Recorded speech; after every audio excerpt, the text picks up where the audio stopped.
According to new reports, election officials, poll workers, and even law enforcement agencies in 5 swing states across the United States are facing death threats and other threats of violence from crazed Trump supporters. The 5 states are Arizona, Georgia, Michigan, Nevada, and Pennsylvania. And what's happening is you have these Trump supporters who've been all whipped up into a frenzy over Donald Trump's claims of voter fraud and dead people voting and Dominion voting machines and ghosts of Hugo Chavez helping Biden win, whatever it is. These people out there, these cult followers of Donald Trump, believe that it's accurate. They believe these things happened. So they're calling up state law enforcement agencies, election offices, secretaries of state, and they're threatening to do the unthinkable if these states continue on and certify their results in favor of Joe Biden and against Trump.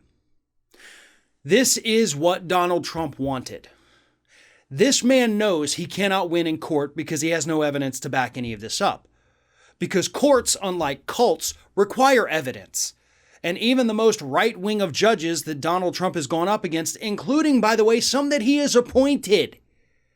I think people need to understand that when they talk about the coup, because everybody seems to be still wetting themselves over this. His own judges that he's appointed have thrown out some of these cases because there's no evidence.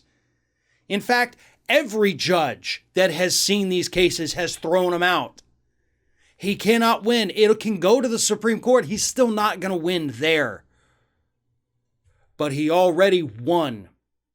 Because his goal was never to overturn the election. His goal was to convince his base that the whole thing was fraudulent. Courts need evidence.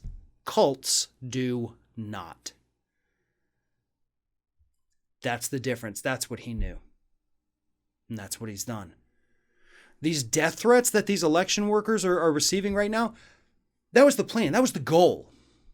He wants his base to go out there and do the unthinkable.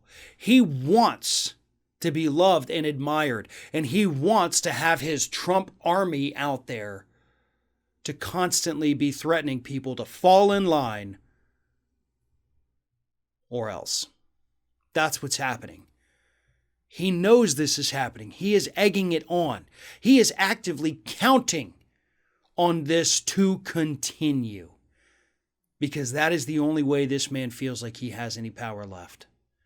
He is facing a myriad of investigations, of potential prosecutions. He is facing the possible destruction of his own businesses because of the amount of money that he owes that is coming due in just a few months. He has nothing left. He may not even have his freedom left. All he has are these deranged individuals, and yes, they are deranged. If you're calling up a Secretary of State, if you're calling up a local election office and saying, I'm going to kill you if you let Joe Biden win this, that's the actions of a deranged individual.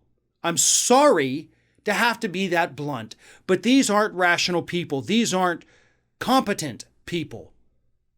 These aren't safe people to have walking around the streets carrying firearms.